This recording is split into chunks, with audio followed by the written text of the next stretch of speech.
Come on, let's go outside, let's take a walk in the sun.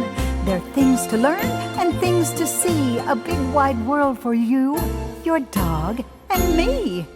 Dog Talk. Hi folks, and welcome to Dog Talk. I'm Pat Becker, and today we are going to talk about the Rainbow Bridge. For those of us who are dog lovers, we've all experienced the sadness, the stress of losing one of our pets. Well, I have kind of got an attitude about that because I've had so many, like so many of you. And to develop an attitude of celebrating the lives of these dogs is what's important. And so we're going to discuss that today. I have a professor from university here, Glenda Stansberry. How are you? I'm fine. How are you? And what is the curriculum called? It is the Mortuary Service curriculum at University of Central Oklahoma. It's a bachelor's program for funeral directors. And I teach two of the classes, and one of the classes I teach is called Contemporary Issues in Funeral Service. And that, of course, applies to us with dogs. Linda, how are you? I'm wonderful. And you are from Precious Pet Cemetery. Right. You've been on our show before.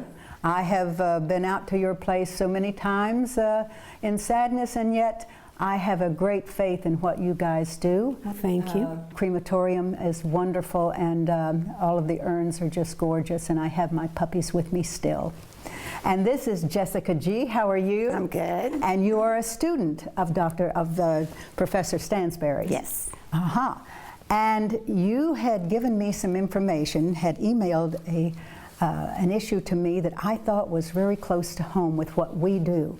And I was amazed and pleased that you would include this kind of thing in the curriculum. So tell me, when you did your research, Jessica, what did you find? Well, as to help you grieve, there are many ways to lay your pet to rest and overcome the grief that comes along with losing a pet. Exactly. Yeah, and I made some notes on yours. I loved your paper, by the way. Thank you. I thought it was accurate and very human, very warm, and I loved that. So tell me what you're talking about proper funerals. Now, a proper funeral to me is when you have maybe a preacher, a priest, someone there from the clergy, and you have it at home. Is that what you're indicating that is a proper funeral? A proper funeral is just family members that get together, friends, family, to meet and memorialize that life. Exactly, and there are so many people who have older dogs who pass away. They can have had them for 15 or close to 20 years. So the dog is ingratiated into the whole family, extended families. It becomes an icon for the love that it gives, doesn't it? So that would indicate something like that. So a couple of things that you came up with that I thought were really interesting is placing an obituary in your local newspaper. That is intriguing. Have you ever heard of that, Linda? We used to do that when we first started, but we used to list all of our burials once a month in the Daily Oklahoman, but became kind of cost prohibitive. Yes, they're I can very imagine. expensive nowadays. I mean, yeah, and they tried about 6 months ago to do a pet obituary. The Oklahoman did. I think they were like $250 or something, and they grouped them all together. That's a little bit prohibitive that way, but it is a good idea. Yeah. And this tribute website, I found that really interesting because people can do that. But most people, are associated with or have Facebooks and things like that they can use. Burial on your property. Now, sometimes you cannot do that. Right. If you've got a small backyard, I think they're going to get angry with you if you start digging holes in it. I, on the other hand, have to confess, with 160 acres, I can do that. And I do have a small cemetery on my property. Donations in your pet's name. That, to me, is would be number one.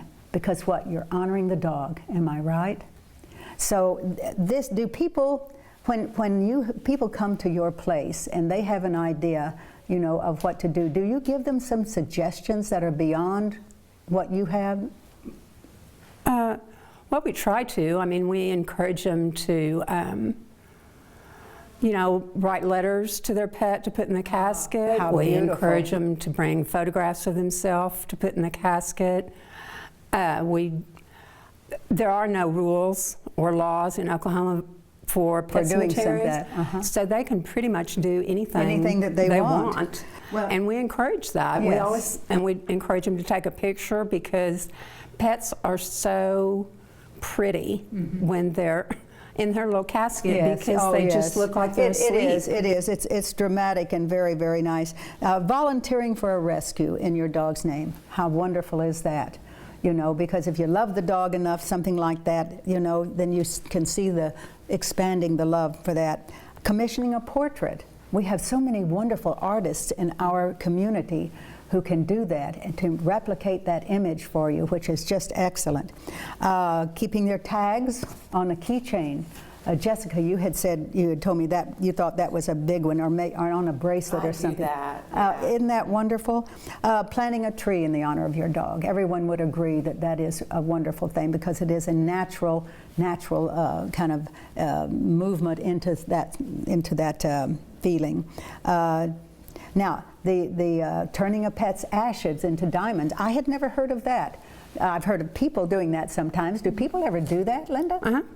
We have a company that will make, they're not diamonds, but they're a beautiful stone out of the cremains or a lock of hair, and we just sent off a lock of hair this week to be made into a locket. Oh, how neat is that?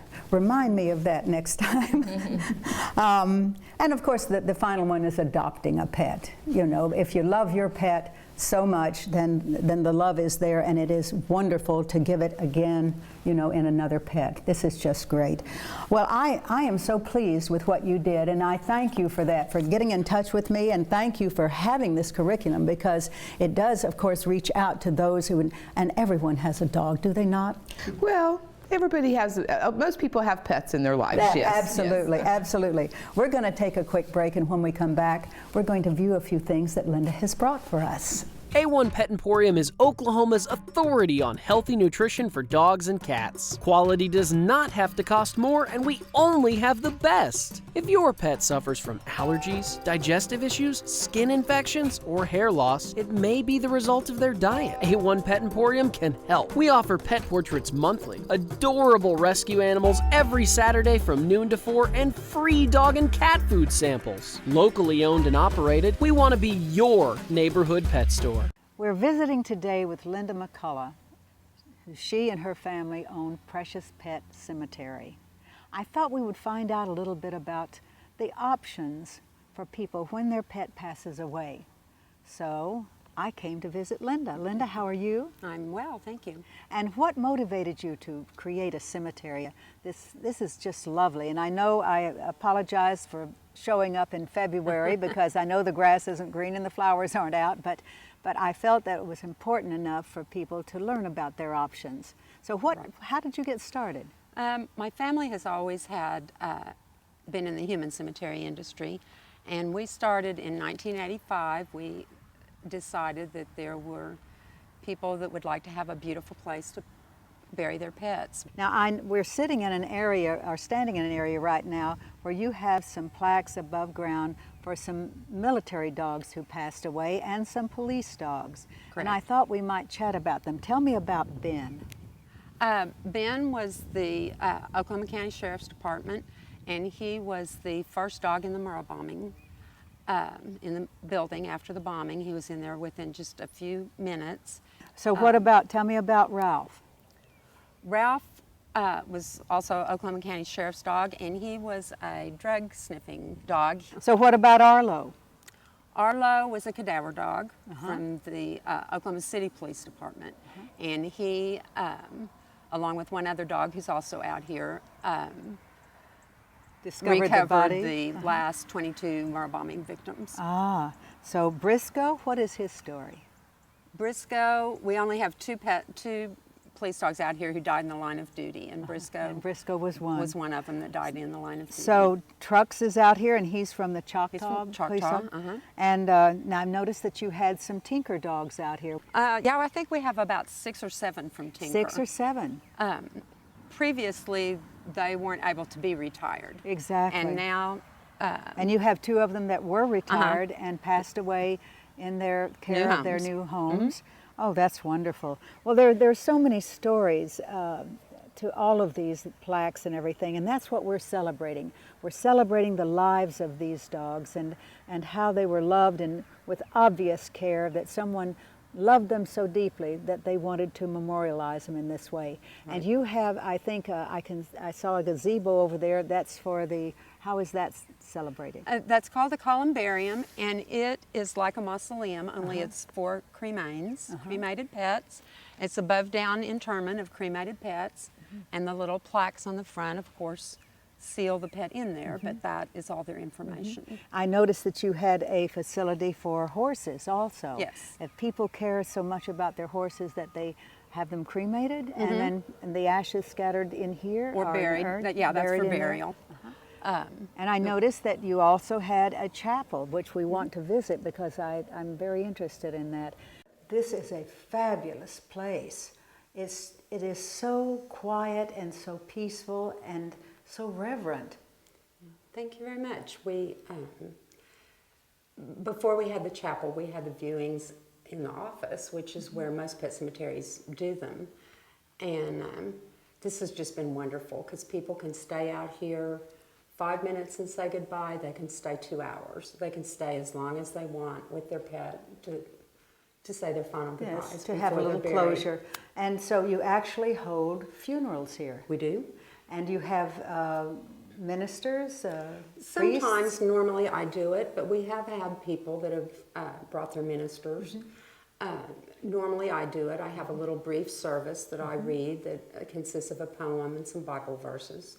Our families, our little pets are family members now, and people are recognizing that and recognizing that even though this is a sad time, if your pet wasn't important, you wouldn't be sad. Well, and I think of it as celebrating their lives. And you know that Spencer is so close. It's like a suburb of Oklahoma City. We're surrounded by Oklahoma City. You're surrounded by Oklahoma City, and so it's not far to come, and it is so worthy. And I thank you so much. You have done a wonderful job. Well, thank you. Take care. Okay. So, Linda, when we were talking, you had said something that was really meaningful to me. You said that a lot of people, when they come to your place and bury their dogs, they never get another one. Right, they find that it's been such a painful experience to lose their pet that they don't ever want to have another pet again. But the flip side of that is they don't really recover either. Exactly, and I was going to say that psychologically, you know, these people need to be introduced to some pets, and I have heard that from some psychologists that say the best thing to do is, but there is a waiting period, and perhaps with time, you know, people will see the need to express the love. I always tell them that the reason they're in so much pain is because the pet gave so much to their life. True. And getting another pet does not in any way replace that pet or make it even, it's kind of an honor to the pet. Oh, it is. That you enjoyed it enough that you want to take care of another dog. You felt the love, and you want that love back expressed through another pet. So we have got some beautiful things here, and of course I like the urns. And all of the urns come in different sizes. You can have something that is very, very non-ornate, like this one, very plain. And a lot of the guys I know that who really love their pointers, sometimes they'll have them cremated, and this is the kind of urn they take. I love the ones that are ornate, though. It's just something that's very sort of religious to me. You know, I get that feeling. So, Jessica, what do you think of these? I think they're beautiful. Aren't they beautiful? Now, I know you've got some kitty cats. This might be a good way to go with your kitty cat, too. So, Professor Stansberry, when you are teaching this kind of thing, I know you went out to Linda's and took the troop out there. So were you pleased with everything that they did? Absolutely. I love taking my students out there, and we go on several field trips during the semester to different places dealing with cremation or other kinds of pieces. Every semester, my students, that's their favorite field trip, is to get to go to Pet Cemetery. Oh, that's And wonderful. I do that for a couple of reasons. One, I want them to see the impact of the grieving experience for pet parents and what that can be and the kind of services that they could offer, even as a funeral director, to say, you know, if you would like to go to to Precious Pets. Yeah, so do all funeral directors say, by the way, you know, if something happens, or do they advertise that they will help you? There's kind of a real interesting thing happening in this industry right now, and Linda and I've had several talks about that, because there is a national organization, national association called Pet Loss Parents Association, Pet Loss Professionals Association, and they have had it more of a tendency to say to funeral directors, you should put in your own pet crematory, you should offer this to the public.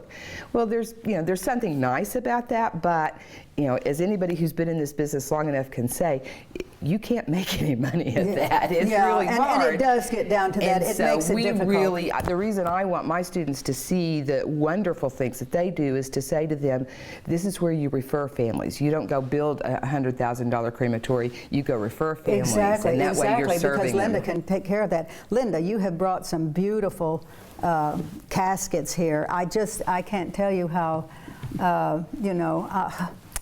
it makes me a little verklempt, as they say. But this one is gorgeous, too. I'll let you get over here, Jess, so you can see this. Isn't that beautiful? Yeah. It is just... Pets look so beautiful in their little caskets. We have a chapel. We do everything on a small scale, as you would do it for a human, to try and honor the life of the pet. That is what I loved about when we went out there and got that video on your place, because it is very, very similar to a human facility, and I loved that. Well, these are wonderful, and ladies, I can't tell you how touched I am for you to do something like this and include it in your curriculum. For you to come up with this paper and let me know, Linda, for everything that you do. We just thank you so much, because it is an extension of love. This is to honor our pets, is it not? And we're going to do a few other things to honor our pets after this break. Every year, families in Oklahoma unknowingly spend hundreds of thousands of dollars in support of neglect, abuse, and disease. When you buy a puppy from a parking lot or flea market, you could be supporting the cruelty of puppy mills that profit from dogs bred in abusive conditions. Help us stop the cycle. To learn how, go to roomtolove.org. What a better way to honor your pet with its passing than to adopt another one. As Linda had said, these dogs give love, and what we need is to continue that. So when we lose a pet, what better way to honor them than to love another? And Dana from Pet Angels is here, and she's brought Abby to help us. And we've got some wonderful dogs here for adoption. Tell me about these dogs. This one here is Miss Virgo. She's actually going on 10 years old. She was initially adopted from us in 2002 and came back to us last year when our owners were moving and decided they couldn't fit her in her moving schedule. So she's a really sweet girl, very energetic, and she'd love to find a family. She's good with cats. She's housebroken. She did grow up as an only dog, so she's a little bossy to be in a home with other dogs, so she'd be best as an only dog. Well, I think as a 9-year-old dog, as a 9-year-old dog, she earned that for sure. So who's this little girl? This is little Miss Betsy. She was rescued out of the Oklahoma City shelter initially. Her owners moved away and left her in an apartment complex. She was so matted that you could barely tell her ears from her legs and everything else. So it took us a few months for her to warm up to the world, but she's doing great now. And she's looking for a family with no kids. So this one? Tana's part of a backyard cruelty case that we dealt with 21 huskies kept in a small, about 20 by 50 pen that they were all back there suffering from multiple diseases. And she's about 3 to 4 years old now, and she's looking for a home experience with the husky breed. Beautiful dog. Does she get along with other dogs? She does great with other dogs. Like I said, they were living out in a small pen with about 20 others. Wow, yeah. well socialized. Yeah. So Abby, who do you have there? Loretta. Loretta? And Loretta is darling. Look, Loretta looked up at you. Yes, yes. She's a little Catahoula mix. She so is. she also came in on a cruelty case, and she was kind of left behind and locked away from her mother at 3 weeks old, and we managed to get to her in time that the litter survived. So. Oh, and God bless you, Dana. Now, Ted is holding a beautiful little dog here. This is Amy. Amy, look at the camera. Said, I'd rather give you a kiss. Well, Look we at were this making out a face. little bit ago. She Yes, is I so see adorable. that. She is so precious. There's no doubt about She it. likes to cuddle. She does from like what to I cuddle. understand. And you know, it's so unbelievable to me how someone would let a dog like this go. A dog that you had in your family for a long time. I don't understand that. But thank goodness that you have rescued this dog. And all of them. You do such a fantastic job. And I can't tell you how much we appreciate it, Dana. You've been doing this for a good while now, and every time that I hear something good about some rescue, it's generally yours. And as a matter of fact, I would like to give you from Dog Talk a check for $250. Thank you very much. To do with whatever you need to do with for these babies. And Abby, you be very careful you don't take that one home, okay? We're going to take a break, and we'll be right back. A1 Pet Emporium is Oklahoma's authority on healthy nutrition for dogs and cats. Quality does not have to cost more, and we only have the best. If your pet suffers from allergies, digestive issues, skin infections, or hair loss, it may be the result of their diet. A1 Pet Emporium can help. We offer pet portraits monthly, adorable rescue animals every Saturday from noon to 4, and free dog and cat food samples. Locally owned and operated, we want to be your neighborhood pet store. And continuing our issue with Doggies Passing and the Rainbow Bridge, I've invited our wonderful friend Sherry Lanier to be with us. Thank you for having me. And Shannon McClune, how are you? I'm good, thank you. Good. And this is Ginger. Ginger, how are you doing? You are so cute, so cute. So we had talked about, with the ladies from the funeral homes, about having a proper funeral. And I understand that a lot of people, if their dogs have been in the family for a long, long time, that dog really is an icon of the love that they feel. And it really brings people together. And I have heard of people having little funerals in their homes for their dogs with actually a priest or a preacher, and they do the whole thing that is very similar to a human kind of event. So I had asked Sherry to bring some goodies that you might serve at one of these kind of events. So tell me, Sherry, now this looks gorgeous. It is actually a human chicken pot pie, and of course it's for the humans. And then we spread it over to the dog side of it. We also offer this for the dogs, so it's going to have the same soothing effect and that type of thing. Yeah, so you would serve these chicken pot pies, which are easy to get into and not a lot of maintenance, right, getting them ready and things like that. So that we have those, and after the ceremony then, these are served. And then we have these for their dogs. Now, I assume some people tell me that other people in the family bring their dogs too, which would be, you know, kind of interesting, so that it does become a very cohesive kind of group. So these are very cute. What are they? Well, these are, they're either carob or peanut based, decorated with a egg protein flour, which is very, very healthy for them. And it's just decorated to take on the appeal of human food, but it's actually just for them and their health. Yeah, and I can see that, so that the people get their meal, the dogs get their meals, and this is precious. Now tell me about that. Ice cream cones we offer, of course, they're not frozen.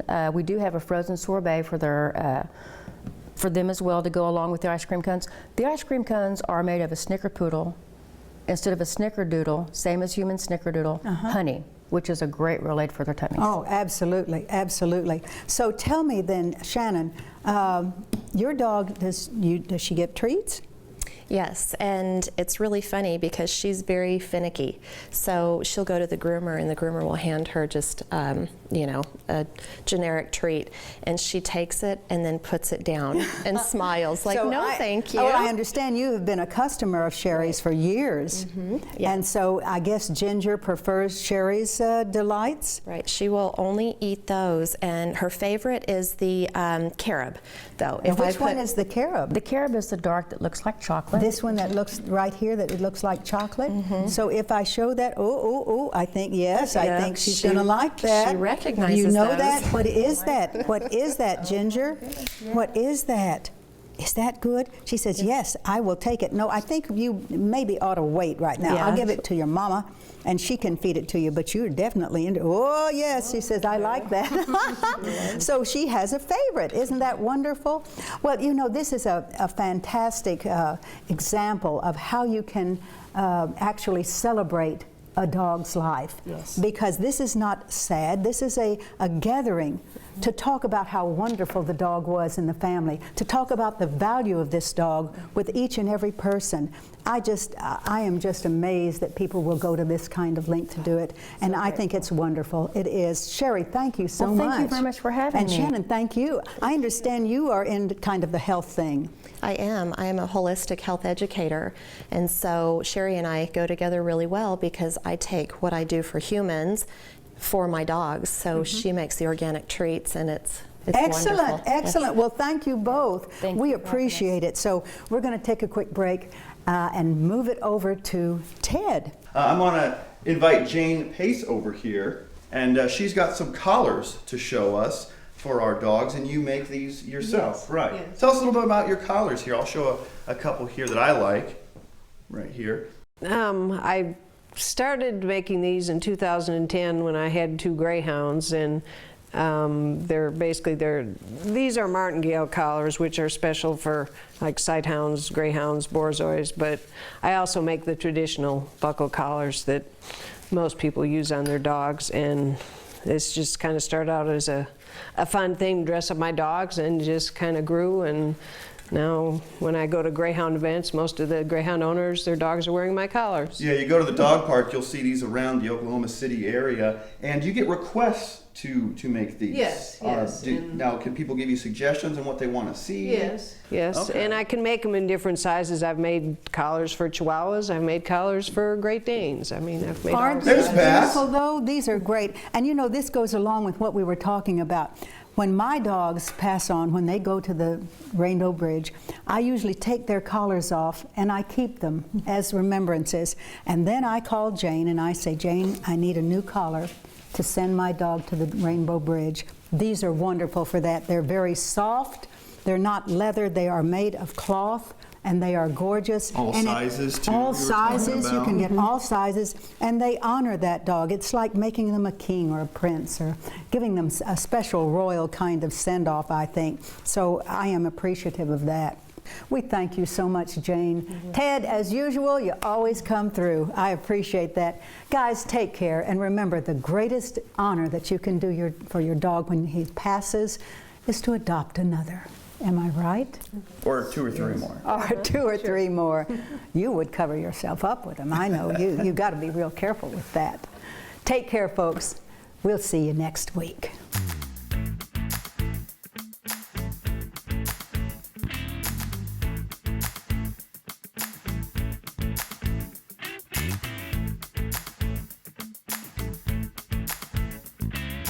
Dogs. We're talking about dogs. Talking about big dogs, talking about little dogs, oh yeah. Chasing the ball, chasing the cat, digging hole, thing like that. Dogs. Talking about dogs. Laughing dogs, sad dogs, happy dogs, mad